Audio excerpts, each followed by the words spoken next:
வணக்கம். நம்ம இன்னைக்கு என்ன பார்க்க போறோம் அப்படின்னா, அதாவது இதுக்கு முன்னாடி ஒரு வீடியோ ஒண்ணு போட்டிருப்பேன். அதாவது இன்னைக்கு மார்னிங் போட்டிருப்பேன். அந்த வீடியோ பார்த்தீங்க அப்படின்னா, logged rotor amp logged rotor ampere வந்து இருந்தது அப்படின்னா, அதுலேருந்து எப்படி 10 டேஸ் கண்டுபிடிக்கிறது அப்படின்றது.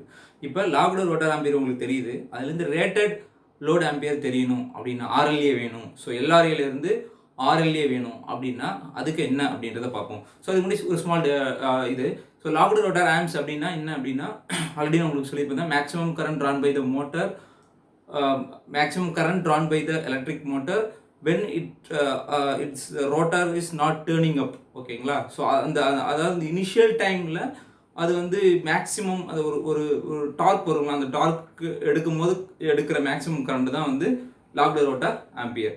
பட் ரேட்டட் லோட் ஆம்பியர் அப்படின்றது வந்து பார்த்தீங்க அப்படின்னா, that is the maximum current drawn by the equipment during the full load condition. சரிங்களா? அதாவது ஒரு ஒரு எக்யூப்மெண்ட் எடுத்தீங்க அப்படின்னா, அது ஒரு எக்யூப்மெண்ட்டுக்கு 0% இவ்வளோ கரண்ட், 10% லோட் பண்ணால் இவ்வளோ கரண்ட், ஸோ 100% போட்டால் எவ்வளோ ஆகும். So that is called rated current. அந்த ஆர்எல்ஏ அப்படின்றது வந்து பார்த்தீங்கன்னா ரன்னிங் லோட் ஆம்பியர் சொல்லுவாங்க.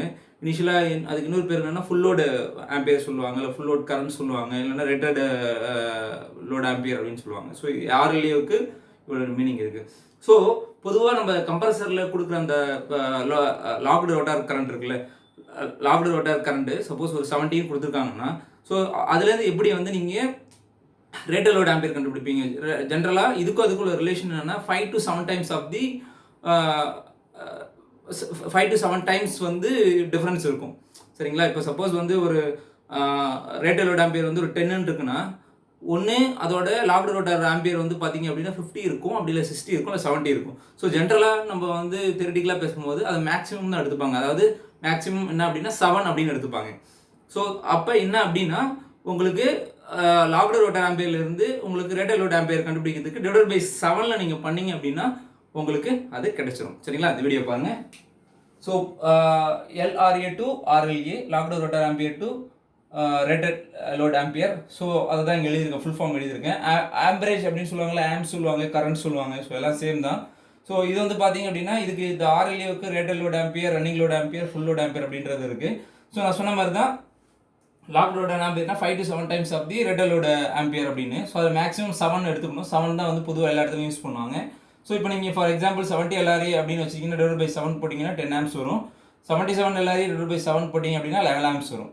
ஸோ இதுதான் வந்து நீங்கள் எல்ஆர்ஏலேருந்து RLA கண்டுபிடிக்கிறதுக்கான formula.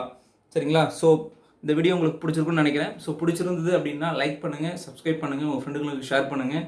So keep supporting my channel. So daily ஏதாவது ஒரு information related to HVAC R electrical, so வேறு ஏதாவது உங்களுக்கு நியூவாக தேவைப்படுது, ஒரு நியூ டாப்பிக்கை பற்றி உங்களுக்கு எக்ஸ்பிளைன் பண்ணணும் அப்படின்னா அதையும் நீங்கள் கமெண்ட் பாக்ஸில் கமெண்ட் பண்ணுங்கள். ஸோ கீப் வாட்சிங் மை சேனல். தேங்க்யூ. பை.